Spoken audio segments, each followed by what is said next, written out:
So you were in Canada, Josh. Yeah, first time in Canada. Not the first. I've been out of the country plenty of times, but first time in Canada. First time driving from the U.S. out of the country, which was interesting. I'd never done that. I was always just flown somewhere. And like, I guess the only other option would be Mexico, and I've never driven into Mexico. I've only flown to Mexico. Yeah. But yeah, so that was kind of interesting. It was like a drive-through toll booth situation For the border? Yeah. So it was like super easy. It seemed a lot less well, different than if you're Mexico to yeah, to well, America. that too. I at least I mean, on the movies, that when they're always like the border of Mexico, it's like It's not a Sicario situation. No, but it's also Canada, so they're like, come on in. Yeah, they're just so nice. They just but it was interesting. You know, quick in and out. Got to see Niagara Falls all half frozen, which was wild because it was early March, February. Wait, I guess it was still February when I was there. You were just there. It was, No, it was March. It was March. Yeah, March 4th. Yeah, that was there. Yeah. So, yeah, but it was still frozen up there because there was a lot of snow and everything up there. Just strange because of like the weather already today is. Yeah, it's warm here, but there it was not warm. And What's the biggest culture difference that you noticed? the biggest culture difference I noticed is when we were out to eat, they were a lot more chill and slow. Like we had dinner and it was like 3 hours, and like was not like, it was just like they weren't like in America where you're just like on it. Oh, Like they kind of just like, oh, come back around, and just like, oh, and you're like, oh, okay. The place wasn't too crowded, but I just kind of noticed it was similar in a couple, because we ate obviously a couple times different places, and yeah, so it was just kind of interesting to see. But then we did ask the waitress, and she was like, oh yeah, I go to America at least once a month because everything's like, the groceries are like half the cost there than they are here in Canada. wow. So That's crazy. yeah. Well, it's interesting. I guess Canadians have they go their own flow with, Yeah. And even then at work. And then the other thing that was wild is driving across the border, and then suddenly everything's in kilometers, and it's like, oh, your speed limit's 100 kilometers. And I'm like, what's 100 kilometers? I've got miles per hour on my car. No one knows. So I was like freaking out, trying to convert it on the fly, having Google convert on the fly. Yeah. So that was also interesting. That's crazy. Until I could pull over and figure out how to switch it in my dash settings, and then I got it. Okay. But so like for the first 30 minutes till we got to Niagara Falls, and yeah. Interesting. Yeah. Well, anyone listening or watching, write in or leave a comment if you're Canadian, because I'm curious if we have any Canadian listeners. Yeah. And thanks for being a very hospitable country for the 2.5 days I was there. Yeah.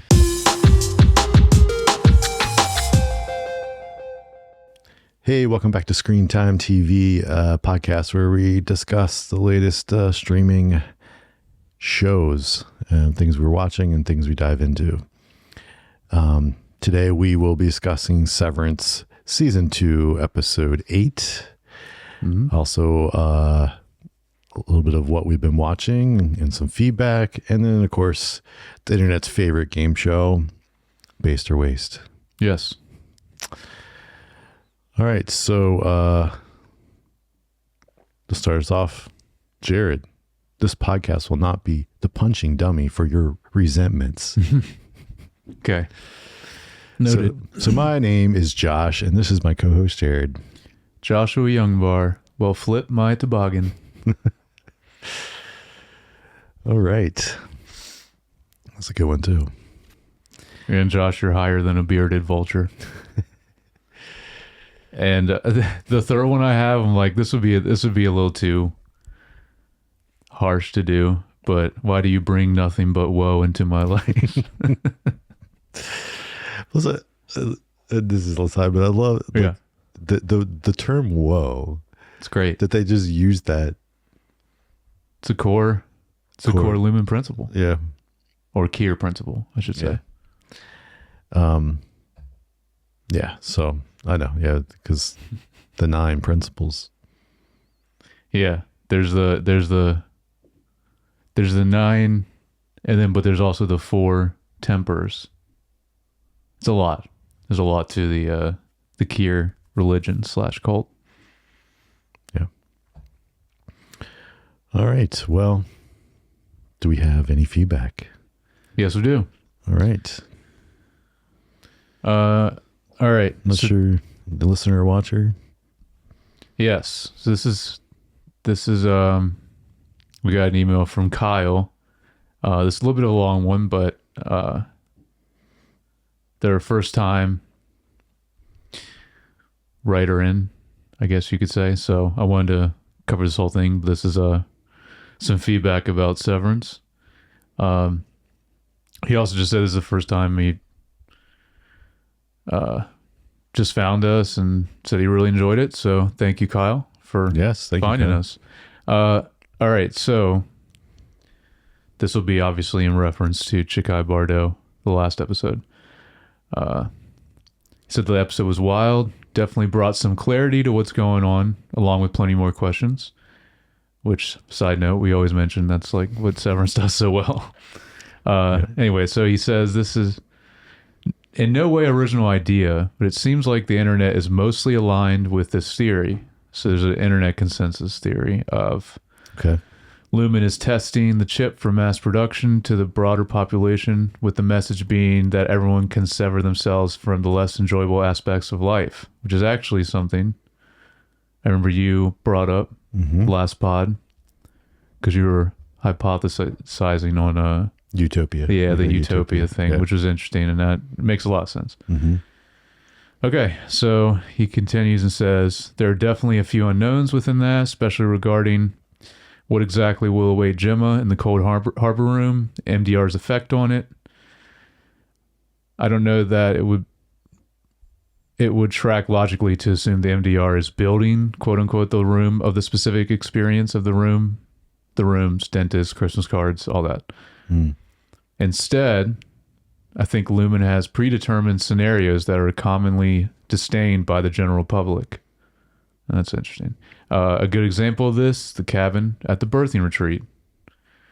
Gemma isn't pregnant, so they would need to test the chip in this scenario on a different individual. Okay. This would make sense considering MDR has pre-existed mark, and we can assume that there has been other individuals in the testing floor apart from Gemma, which, yes, we talked about.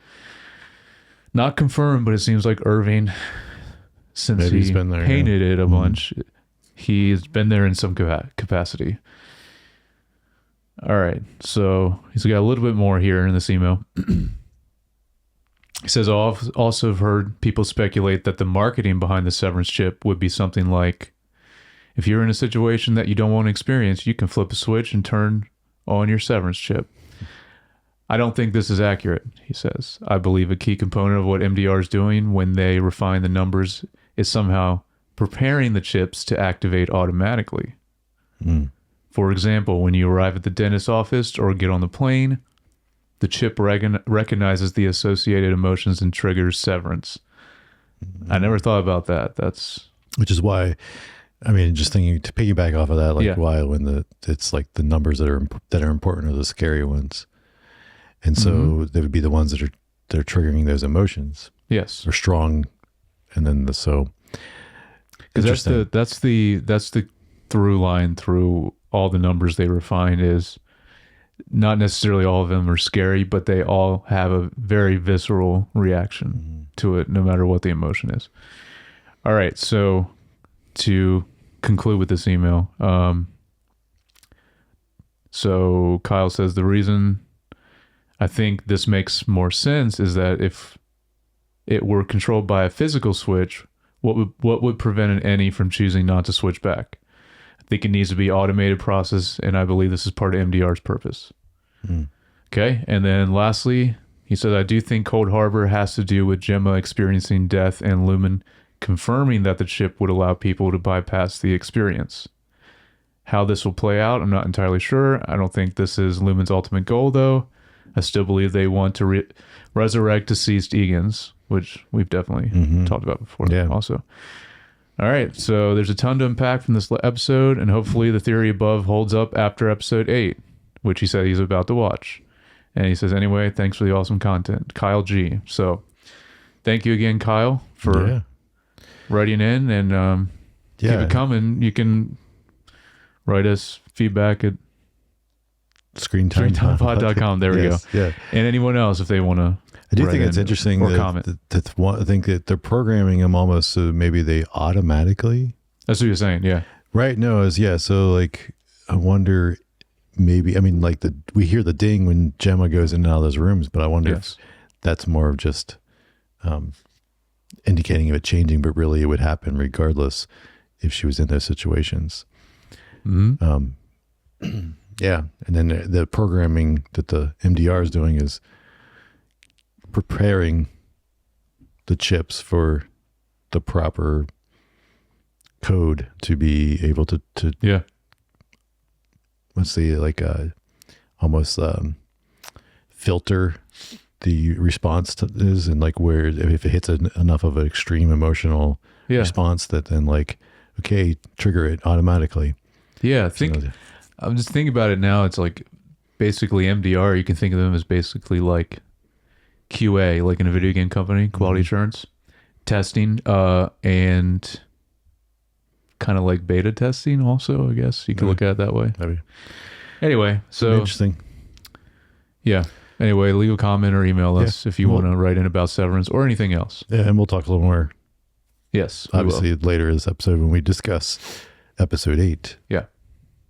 But right now, and everything's time coded, so you can jump around if you don't want to listen to parts of it. Right now, let's get into what we've been watching then. What have you been watching, Jared? I only have one thing. It's probably something we both have. Probably. So I'm assuming you have more than that? I do. Okay. Not a lot. All right. But yeah, I'll cover the others first. And something I just thought about doing. So one of the other things I watched was the first 2 episodes of Deli Boys. This is on Hulu. Oh, yeah. I wanted to check this out. How is it? It was okay. I'm just going to read I put the synopsis in here because I thought that might be helpful when we bring stuff up. A pair of pampered Pakistani American brothers lose everything when their convenience store father suddenly dies. They are forced to reckon with their Baba's secret life of crime. Okay. And the premise was like the first episode, I was like, okay, this is similar to you said, but then I don't know, just didn't find it funny enough to keep watching in the second episode. So I probably won't come back to it. Maybe if I'm really just need to fill a little bit of time and just want something that's funny, but I'm assuming it's just like 20, 30 minute episodes, something like that. Yeah. But it's all right. It's all right from my opinion.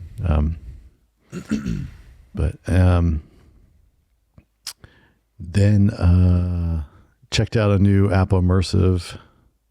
This one is the Adventure series. This is episode 4 in the Adventure series, which that was the one with the highline tightrope walking was episode 1. 2 was the parkour in Paris. Yes. 3 was the ice diving. Mm-hmm. Not surfing, but ice diving. Because there was the surfing. This one is deep water soloing, which is where they're solo climbing on the edge of cliffs over top of water, like ocean water. Okay. And so this was taking place on the coast of Spain. Evidently one of the more challenging solo climbs, and the thing was like called Devil's Cove or something like that. And the fact that because people have died and it's not the safest place to do a climb. But again, once again, these things are always really cool to just experience. And this one was neat. Not often they have where they're interviewing more than one person, but this case, this young man, his mother is also his coach. So they were interviewing her too, besides him, and then showing him do the climb, and it was cool. And it was a little bit longer than some of the other ones because he did some practice climbs first, and even practiced falling into the water and doing some stuff. So it was interesting to see that a little bit, and then of course course, he does it. Spoiler, but spoilers. Yeah, he makes it. He doesn't die. He doesn't. But still, I mean, it was interesting too in this one because he was like rock climbing, solo climbing. He had a as he was climbing, they had a camera that had to be on a cable. And the funny thing is, like, unless they were taking that camera out in post, like painting it out, like he must have climbed it more than once, because like then they'll show the wider shot where you can see the whole. But there was one that was like right next to him, and it was still in high quality in 3D, but like you couldn't pan as much. Like it was a little bit more just in front of you, and not so it was more like normal, a screen in front of you, like, and then it just kind of faded to black. So it was not full 180. It was probably more like 90, 100 degree view or something. I don't know why. I mean, I don't know if that's because they're just, you'd see other stuff around that they didn't want you to see, like equipment and stuff. I don't know. But it was cool because it was like you were up there on with him though. And it kind of would, it was again, probably on a cable or something, because it would slide up almost as he was going up. So that's cool. It was cool perspective. And probably worth the limited view, like what they had to do, but yeah, it was neat. Nice, good.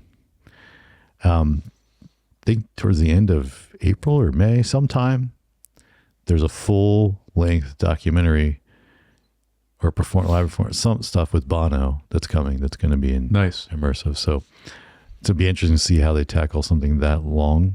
Like, because most of these things are like 6, 7, 8, 10 minutes max. And so we haven't seen something that's like full feature length yet. All right. But yeah, assume that the thing that we both have is Daredevil Born Again. Yes. All right. So Matt Murdock finds himself on a collision course with Wilson Fisk when their past identities begin to emerge. Yeah.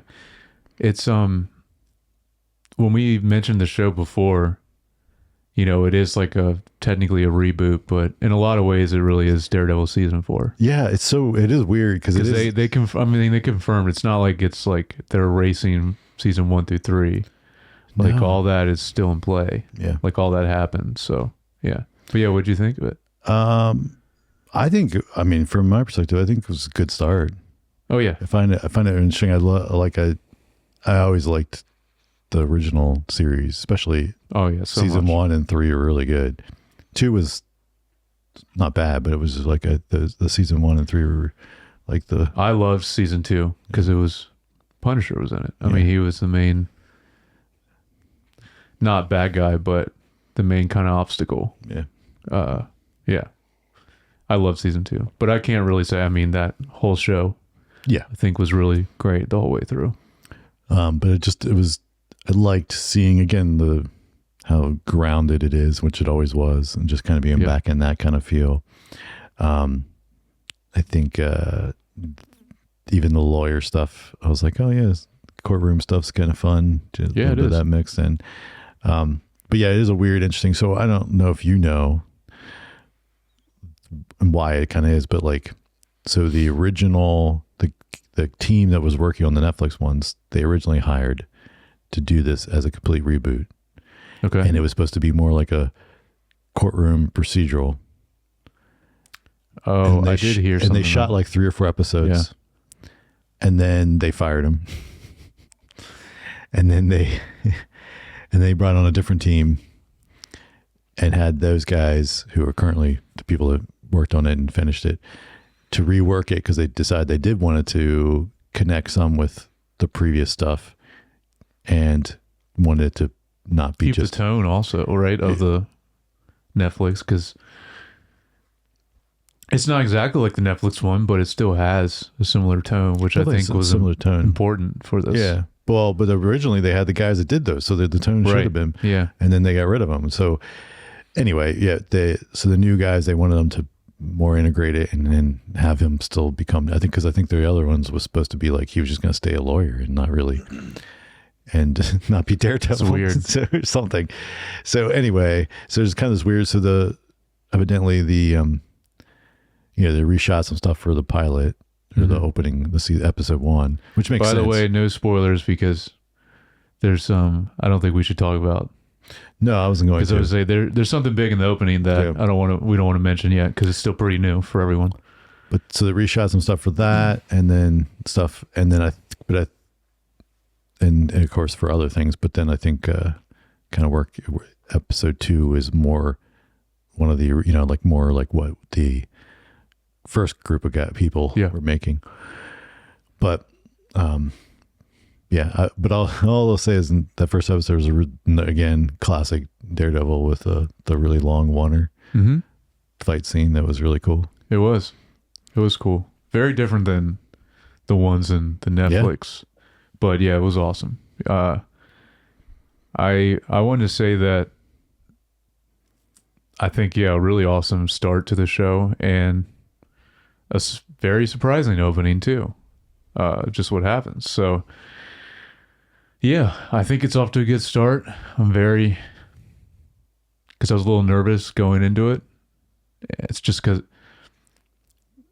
regardless of who they have do the show, the main thing was like, this is on Disney, which is why I was like, how's this going to be?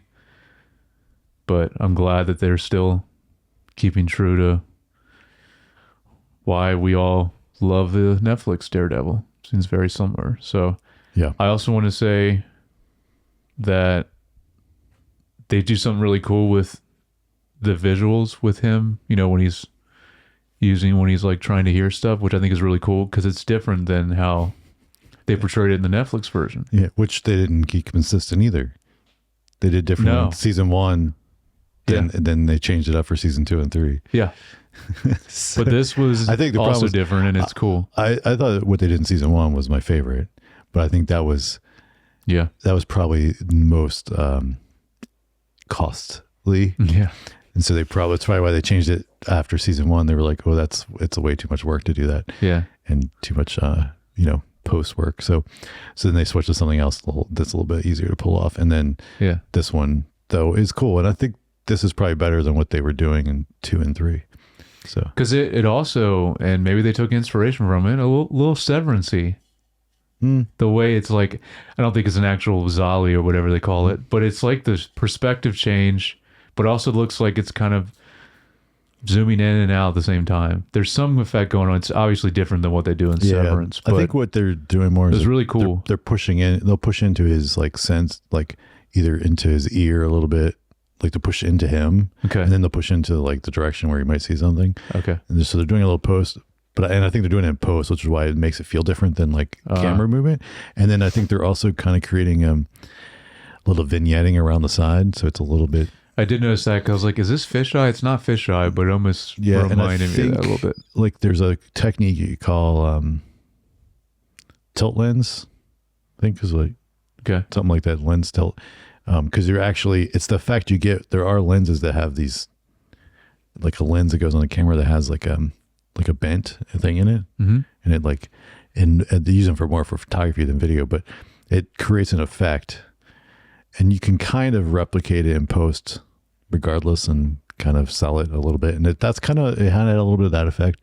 Okay, but yeah, I don't.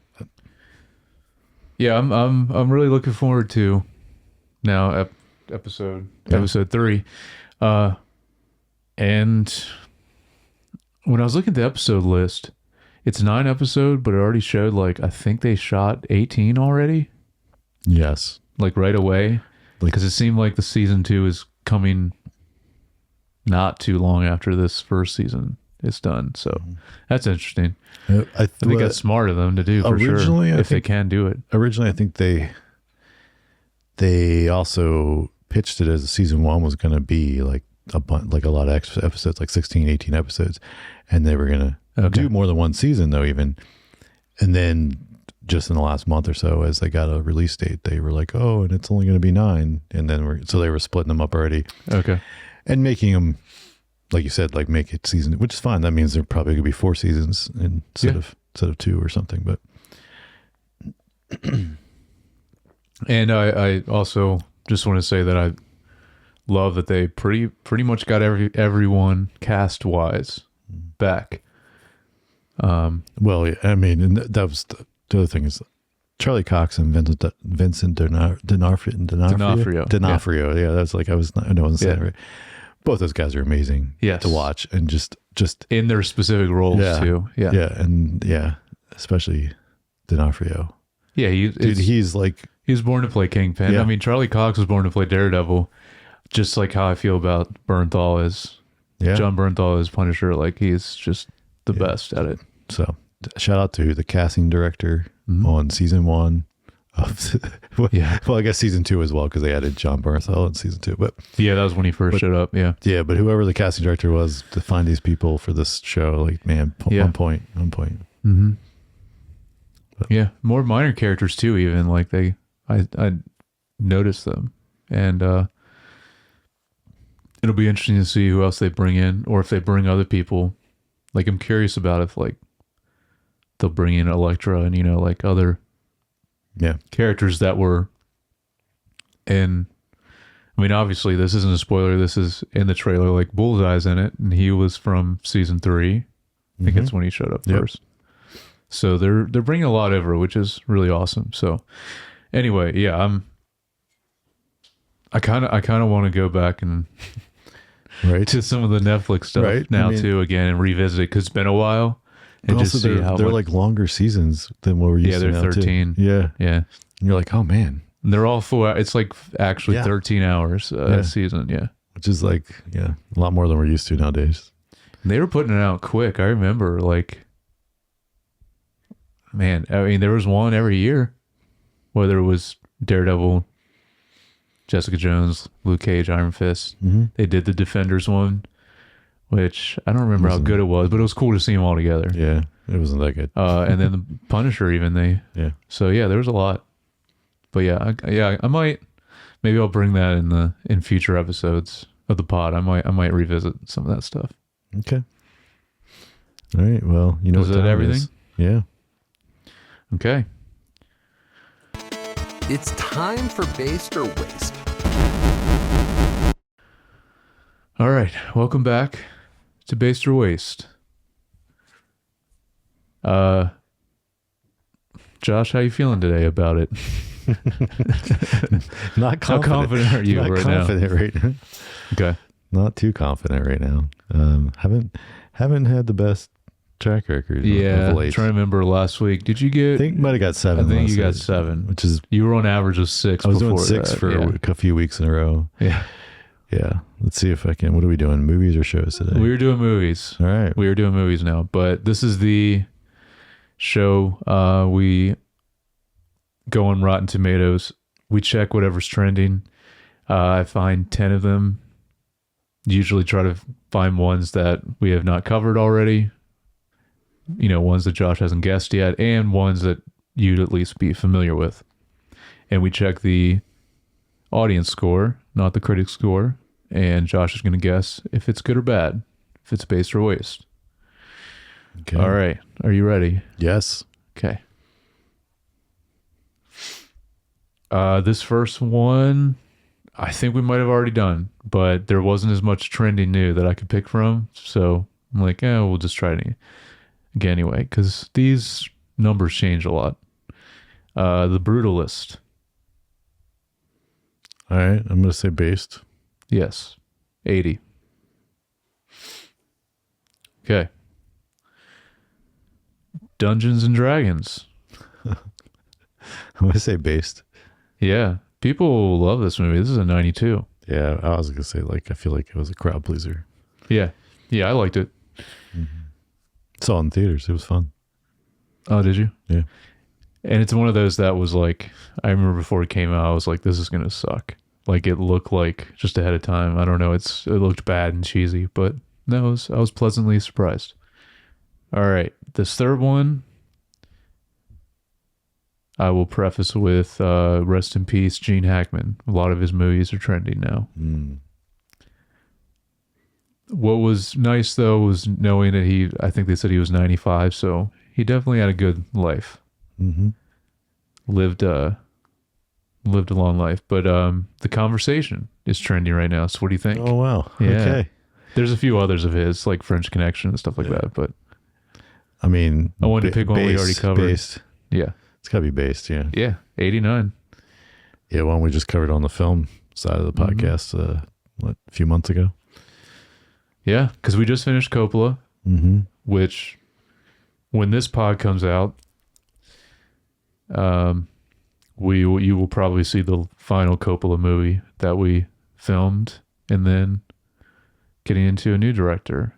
I don't know at this point if we've said or not, or if we... No, on this podcast. We said in the other one when we released it, but at the end of Megalopolis, but... That's right. That's when we did that. Yeah. But yeah, we'll be covering... Robert Eggers. Robert Eggers, yeah. Yes. Robert Eggers. Yep. And then we already got the next one lined up because he only has 4 films, but... So, stay tuned for all that. That'll be coming out soon. Yeah. Okay. Another one we just brought up, Sicario. Not sure why this one's trending though, but based. Yes, 85. It has to be. Oh yeah. This is an interesting one. Purple Rain. This is the Prince film based on the album. I feel like from an audience score. Did you ever watch this? No, I've never seen this. But from an audience score, I feel like it's got to be based. I mean, I feel like there's too many Prince fans that they would. 78. Yeah. Yeah. Okay. Interesting. I don't know if I've ever seen that movie, but I love the album. All right. We got 5 more. Perfect score so far. I feel like every time Prince comes up, you got to reference the episode of New Girl that he's in. Yeah, I remember you bringing that up. Which is also great. I don't remember him showing up in that show. That's crazy. That's so random. Yep. Had to be. What year did he pass? It's been a while now because it was sad because it was like David Bowie was around the same time. They both passed away very close together. Right. I was just thinking because it probably wasn't too long after that episode because it was later season episode. Yeah. Of New Girl. So yeah. All right. This next one I'm looking forward to. Riff Raff. Have you heard of this? I don't think so. This is a new Bill Murray movie. Oh. Pete Davidson, bunch of other looks like a good comedy movie. Yeah. Like a lot of older and younger comedian actors. So is it out already, I guess? I guess it is, but when I looked, it was unclear because there's an audience score, so I guess it is someone's seen out. It. But then maybe it's at a festival or some film festival. Maybe, but it's supposed to be coming out and streaming quick. But then I also saw I think it does have a theater run. Not sure how long, but yeah. Well, let's just go with based. No. Mm. This is sad to see, but it's at a 55 right now. It is a waste. But I will still check it out. Yeah. Next is The Unbreakable Boy. This is not Bubble Boy. Not Bubble Boy, no. I think I put this down because I knew who's in it. It's oh man, I'm blanking on his name now. Our guy from the show Chuck. That guy. He's also Shazam. Zachary Levi. There you go. Yeah. Actually underrated on Maisel also. I thought he was a great character on Maisel. Yeah, that's right. For a little bit too. Yeah, he was. Anyway, it's based on a true story apparently. Yeah, I'm gonna say waste. No, this is a 96. What? Yeah. So. All right. I don't know. Not sure what it's about, but okay. Oh, Canada. Speaking of Canada. Yeah. I want to watch this. This is Richard Gere's newest film where he's playing himself and then Jacob Elordi from Euphoria is playing the younger version of himself, which is, I think, a good fit. Yeah. Uma Thurman's in it also. Looks interesting. Looks more like a artsy film, but think it's Paul Schrader is the director. So very, very great director. I'm going to say based. Yes, 71. All right, at a D. Yeah, we're doing better. Well, we'll see. This we still got, what, 2 more? This one's very random, so I had to pick it. Shrek Forever After. Actually, this isn't random because that's right. I saw there was a trailer for a new Shrek movie. So actually the other Shrek movies were also trending, but I want to make it a little bit tougher. This is, I think, the 3rd or 4th Shrek movie because the 5th one is the one they just announced. Yeah. So, I guess I still gotta go based. I mean, I think people like the Shrek, especially the audience. They do, especially the first one, but not this one. No. This is a waste. This is a 54. Oh. Shrek Forever After. I guess this is, I don't know. Comment below. Let us know which one it is. I just know the first Shrek movie. That's the only one I've seen. Yeah. I don't even think I saw Shrek 2, but I might have seen it like once. But I'm pretty sure those are probably rated high. Yeah, people like Shrek. Oh yeah. The reason why they're making number 5 or whatever. Yeah. And then they made the spinoffs with Puss in Boots. Which I heard was like an incredible movie that like made a bunch of money. The first and the second one, I think. Yeah. All right, final one.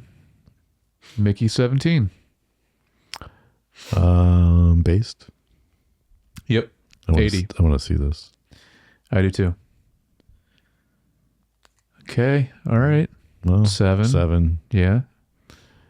It's at least a C. Yeah. A little average. It's not a bad average now if you keep on this track going forward. All right. Good job, Josh. Play along at home too. Hopefully you did. And play along in the future. Thank you for playing, Josh. This has been Based or Waste. Tune in next week. All right. So then let's get into Severance, Season 2, Episode 8, Sweet Vitriol. Yeah. Our synopsis: discoveries are made.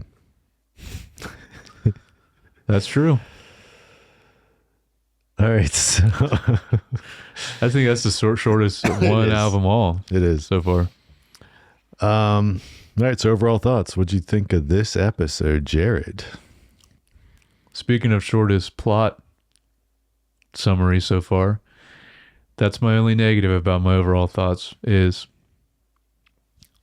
I was just upset that this episode was so short.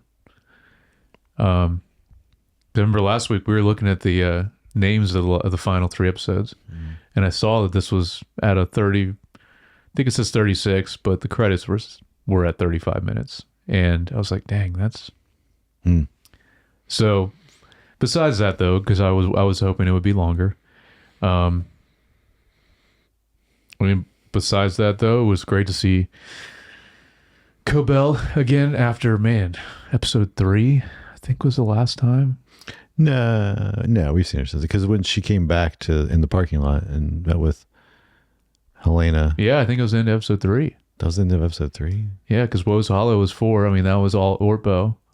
Yeah, but it was Trojan's Horse was. Yeah, I don't know. I don't remember her showing up in 5 or 6. Obviously, definitely not episode 7. No, so 7. It might have been 3. I think that was in. Maybe 5. she was in 5. I think that was in 5. That scene, but I don't know. Anyway, it's been a while, and so it was nice to see her again. And I love that we're getting more into the Kier and Lumen mythology. Because I find that stuff fascinating. So yeah, still a great episode. What about you? Well, I felt like this one was a bit of a dip. Sure. I felt like, especially after last week's. Yeah. I mean, but I just, and again, like, not that it's terrible, but I think this was probably my least favorite episode of Severance ever. Oh, okay. Which again is still better than most of the other TV. But again, so it's because it was so short. It wasn't as much. So it did feel short to you also? Felt short. Yeah. Didn't feel like much happened. And then we'll get into it. Yeah. we'll get into it, but then I didn't care for some of the plot stuff in this. Okay. Well, definitely the beginning, you're right, was kind of like they took their time with it for it to also be such a short episode. I'm like, why isn't this moving a little faster? Yeah, the pacing was very different than other episodes. Yeah.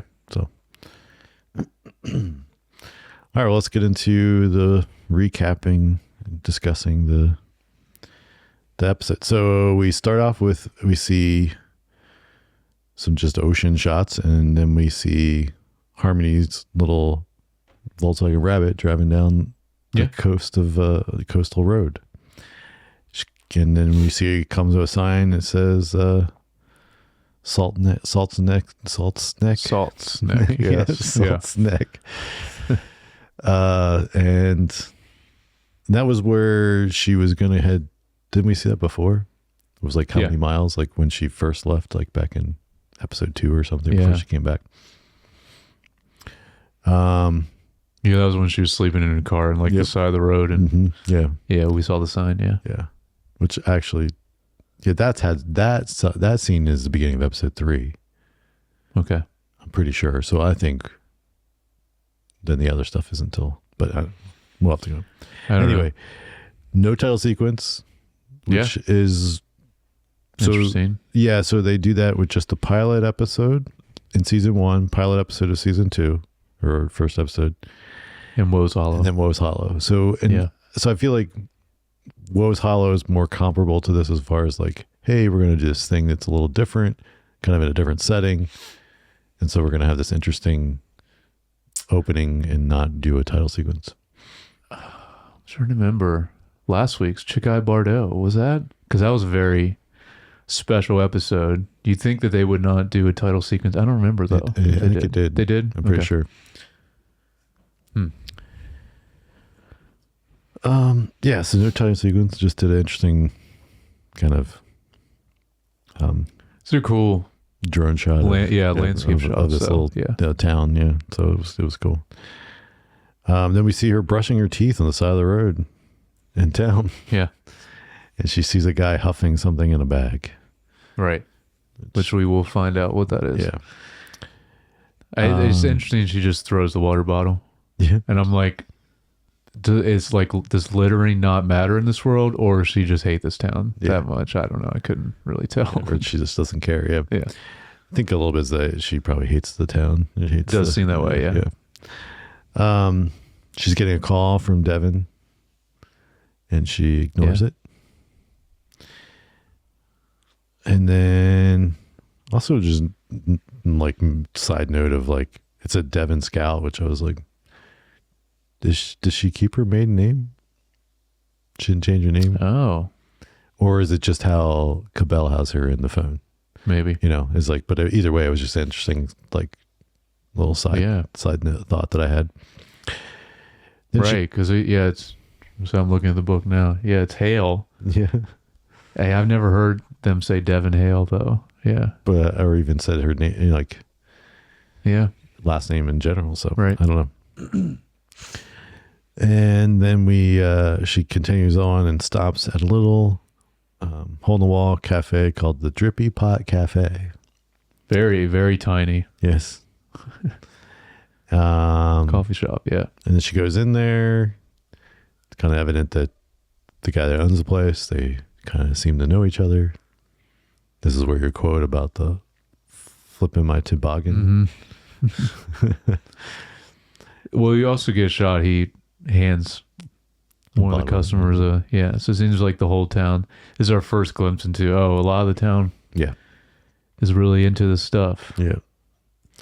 And then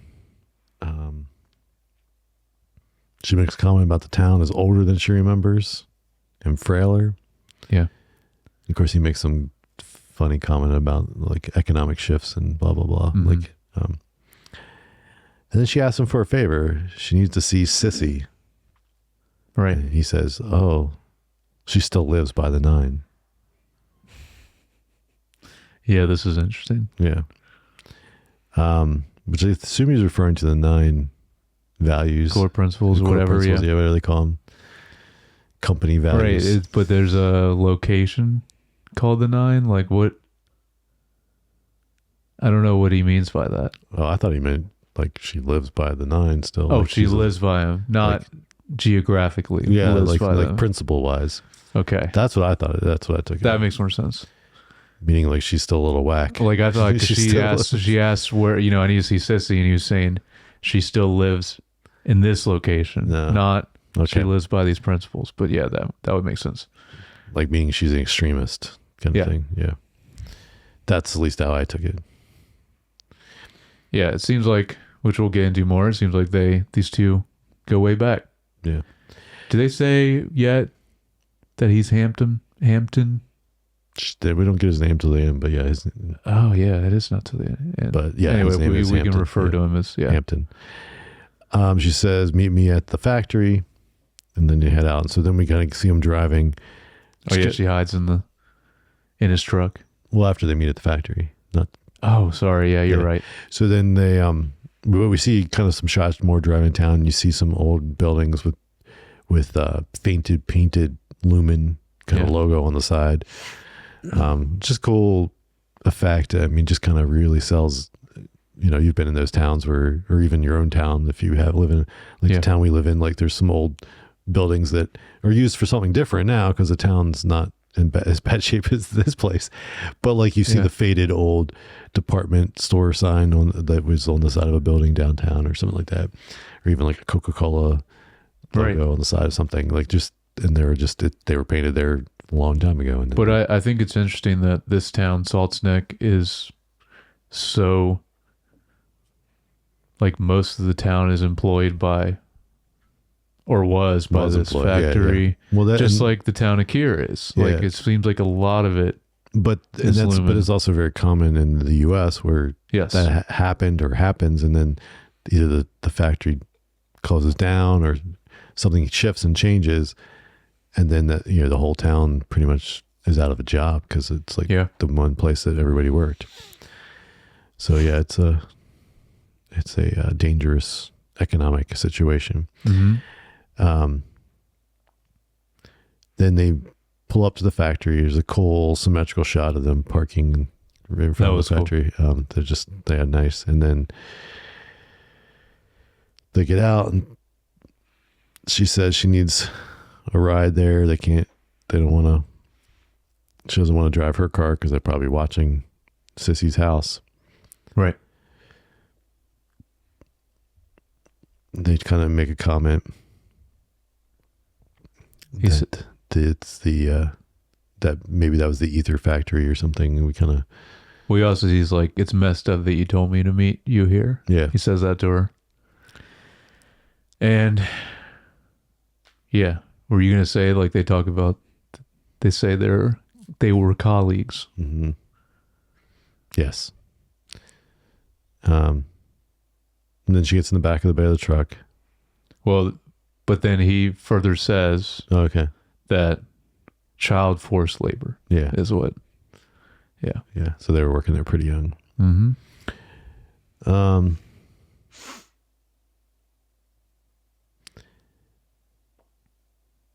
And then, I don't know if you caught this, but I saw in the previously on the beginning, they showed one of the scenes where they're talking about Kier meeting his wife, Imogen, like at an ether factory. Yeah. Yep. Yeah, because that's in reference to the painting. Yep. Is when they first bring it up in season 1. Yep. And yeah, she again mentions it when they stand in front of the old factory. Yeah. So you're assuming that this is the factory, the ether factory. I don't know if that's the only one though. Like I don't know if this is the specific one. I think it is. Yeah, I mean, I wouldn't be surprised. Could be. So she rides in the back of the truck again, gets another call from Devin, who she ignores. Mm-hmm. Then she's gonna go in, and this is where she makes a comment about you're higher than a bearded vulture. Yeah, which you also used in the But she walks right into the house and goes right in, kind of barges in a little bit because She assumes she's not going to be wanted there, and Sissy answers the door, which we assume it's her sister, older sister or something, because it's the common term you use like for an older sibling, Sissy. Yeah, but it actually is her aunt. It is. How do we know that? I believe so. Well, we see I don't, well, maybe I am wrong. I just assumed, I mean, this is the sister of Cobell's mom. That's what I thought. We get a plaque that says her real name that we see upstairs on the wall, but I guess they don't specifically, so I just kind of assumed that. But yeah, I guess we don't really technically know. I guess you're right. It could be an older sister. Yeah. I guess it could be either or though, but because like, I guess if their mom or her mom was called her Sissy, then maybe, you know, it could be either way. But yeah, I assumed it was the older sister, Cabell's older sister. I think it's very cool that, well, I don't know about cool, but I like this through line to where like you see what Sissy's wearing. It's exactly like what Cobell was wearing at home. Yeah, in bed. Yeah, in season 1. Well, and the same, like, well, as we talked about. So she runs up to look at her room, and we find the rooms have these same kind of beds, almost look like hospital beds. Yes. And again, so it's very similar to the bed that she has in her basement that she actually sleeps in. Yeah. That we saw in season 1. Yeah, and this like white gown that they wear. Yeah. So then she wants to look, and she's like, "Where's my stuff?" And, you know, Sissy says she sold it to the poor, which is funny.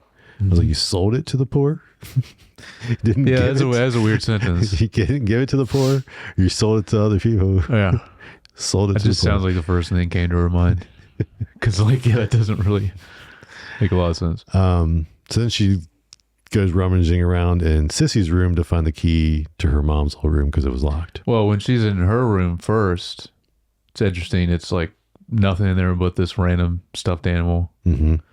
But then we also see, kind of confirming, because they were measuring her height. Yep. It went up to age 12. So we're assuming that's when she left this home that she grew up in and went to the Myrtle School, Myrtle Egan School for Girls. Yeah, it's good thought. Good point. So, when Sissy's room, you see a bunch of things like in her real name and some plaques and stuff. That's in the hallway. Yeah, it says, which is really interesting. I think what it says on there, because it's very weird. Quarterly striver, 4th quarter, year of vision, youth apprentice matron, Celestine, Sissy, in quotes, Cobell. So it's, I mean, we'll have because we have like Wintertide come up in this episode too again. It's like this very cult, strange wording for even the years. I don't know. It says year of vision. It's so anyway. We've mentioned before with like Irving and all that, the quarters at Lumen. So yeah, just strange. Yeah. For sure. So she goes into her mom's room and she kind of rummages around a little bit and then lays on the bed and starts kind of breathing, kind of sucking on the breathing tube and starts crying. This is a really cool shot when she enters the room, how the light was coming in onto the bed. Yep. And then when she kind of lays there and then there's the cool transition shot where tonight to dusk. Yeah. The sun. There's a moment around here also when Sissy mentions that Drummond had been there to the house. She says, "What did Drummond say?" Right.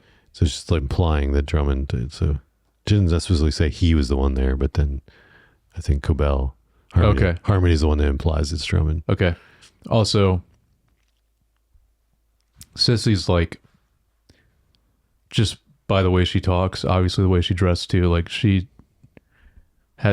like fully indoctrinated into Kieran probably her whole life.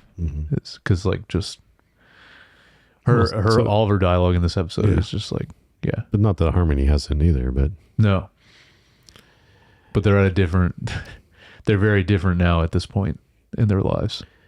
And then Hampton kind of barges in because it's getting late. And he's like, it's getting cold. And then he asks if she wants to get high. Yeah.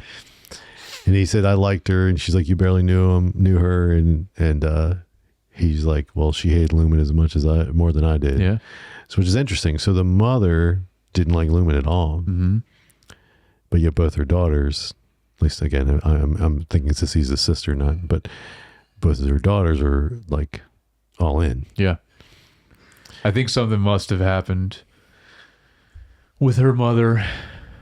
Obviously, like, yeah, we know because this was the whole connection with the breathing tube all the way back in season 1. But like, her mother had to have been part of the cure, and something bad happened to make her. Well, what if? And this is into that result of her having to be on this, life support. So here's just random.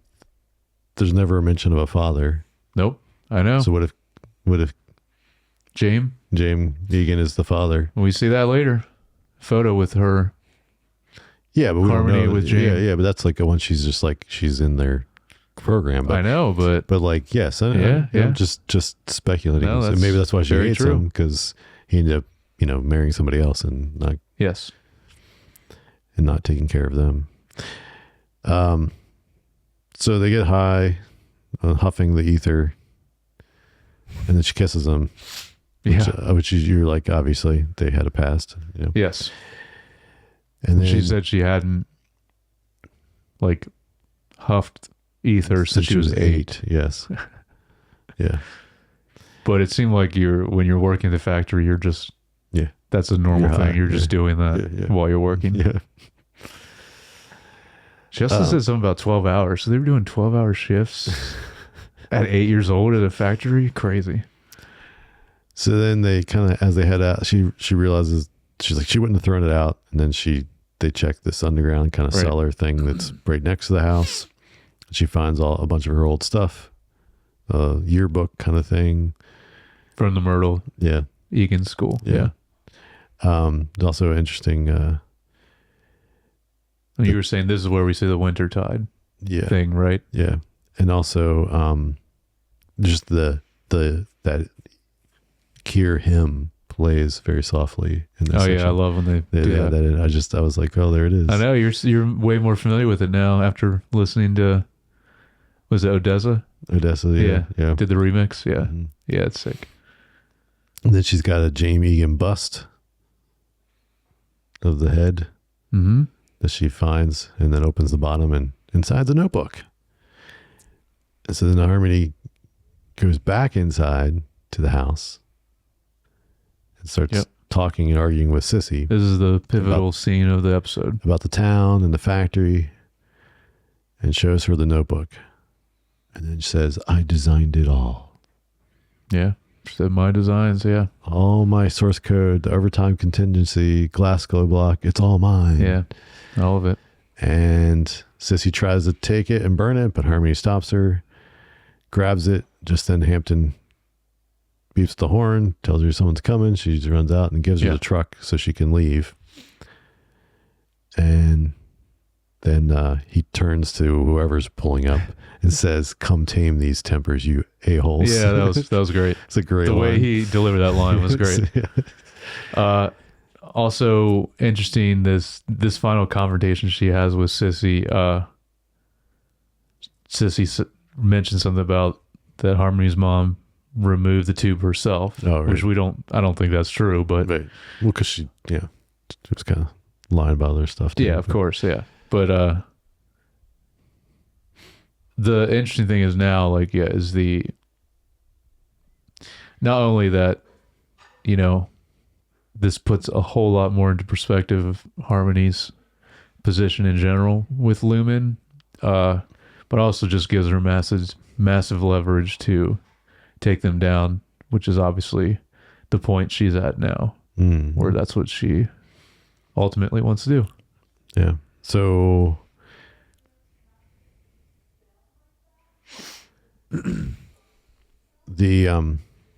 so as she's driving away, she gets a call again from Devin.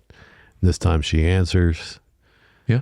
And then she says that Mark has been reintegrated, and she's like, Ragabi, and she's like, yes. And she's like, surprised she hasn't killed him yet. Yeah. And then she's like, put Mark on. And then Mark starts talking. She's like, tell me everything. Yes. Also sounds like he's fine. It does sound from like he's his fine. Yeah. Well, he was talking on the phone. Yeah. Yeah. So. Yeah, that's it for the episode. Okay. So two big things here that I don't care for. Oh, yeah. What's your main? So first of all, and I kind of felt this a little bit last week, but it was at the end, and she was like more talking about it. They didn't kind of go through with it. But why in the world would Devin even want to call Harmony? I don't know. All she's done is bad stuff. Like she faked being a lactation consultant. Yeah. She's like, all she knows her as being evil Lumen. Yep. So why would she even think or consider calling her? Like, that doesn't make sense to me. And I was like a little off with it last week, but like also she didn't actually call. They were just like a threat, kind of like to Ragabi. Yeah.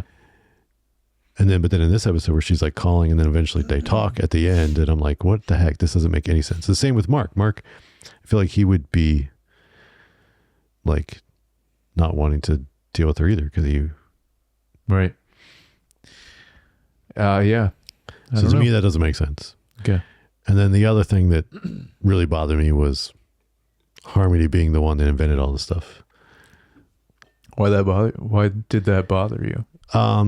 So it's how to say this? Like, there's one thing to really reveal information.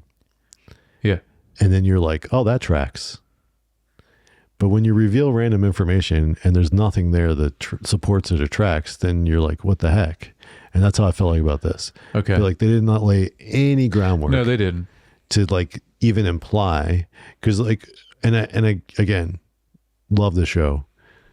Think they're amazing writers, fantastic. Oh, yeah. And what they do normally is that they reveal something, and then you're like connecting the dots with other stuff you've seen, and you're like, holy crap, why it's rewatchable, and you pick up so much more stuff because the new information you get reinforces things that you saw before that you just didn't pick up on because you didn't know what you knew then. And I feel like this was this complete miss on that. Like, it was just like out of left field. And I was like, what the heck? I was like, that doesn't make sense. That doesn't track with her character. It doesn't track at all. Like, that doesn't. And so that really rubbed me the wrong way. Now, if they handle it a little different, and maybe I will be more accepting after, but in this episode, when I watched that, I was like, what? It's like, that doesn't, because you should have, when you see that information, you should suddenly be like, oh my gosh. Yeah. Like, that's why, she knew the answer. She knew this random information back when, or this, like, there should have been little nuggets of things. But I believe, and because she's been in this season so little, as we'd already talked about, because she was pretty much kicked out in the beginning, and this was not something that was originally planned and was in season 1 at all. And so, like, I think there was something they came up with for season 2, that she would be more integral in this way. Okay. And then had to retcon it. And then they didn't do a good job connecting those dots enough in season 2. And there's nothing to connect it to in season 1, because I imagine if you knew you were going to make this happen in season 1, you would have, certain times she was on, like, just things she was more aware of stuff about the severed procedure than other people would. Like, she would be smart about it. Well, I think there's at least some that you can track through all the way to season 1, in particular, why Lumen has always wanted to keep her there. Because, and they mentioned even in this episode that, when she's talking to Sissy, that, Jamie, Kier Egan or whatever invented this procedure. And basically, she said, I would be cast out or whatever, however she words it, if she took credit for it. So, for her to leave Lumen on bad terms and then have this proof that she designed all this, like, could easily, like the position she's in now, could easily do a lot of damage to this company, even though they're one of the biggest companies. So I don't know how much damage it really would do, or how many people she could get to believe this, but there's a little bit of why she's, if you go back, like why she is so integral to Lumen, and why like they've always, even earlier this season, trying to get her to come back. It has to be for that reason somewhat. Or when they invite her back, and what they say, like they basically made up a position where they're like, she can be head of Severance or whatever, you remember how Helena says that to her. So there is a little bit there, but I see what you mean. There's not a whole lot of like little seeds planted for that in the past season or beginning of this season. But we'll see. I mean, it's got to play into these final two. So, well, it's convenient that it's suddenly like, oh, how convenient. The person she's been calling is the person that invented this thing, and probably the only person that could fix Mark. Yeah. Which is like also just, I don't know, just didn't sit well with me. You think it was like a story plot? They're smarter than this when it comes to writing? Yes. Okay. They have been up to this point. Yeah, they have. Yeah. And that just, to me, it was a little like, okay, guys, you're better than this. But also, let's see for the final two, see how they execute on the rest of the season. Yeah. Yeah, and it could be, because if I guess I didn't have as much of an issue with it as you do, but I see where you're coming from for sure. Well, and then you start looking at it, you're like, well, Patricia Arquette is a pretty accomplished actress. And yes. You wouldn't want to lose her, so then you've got to give her something to do. Yeah.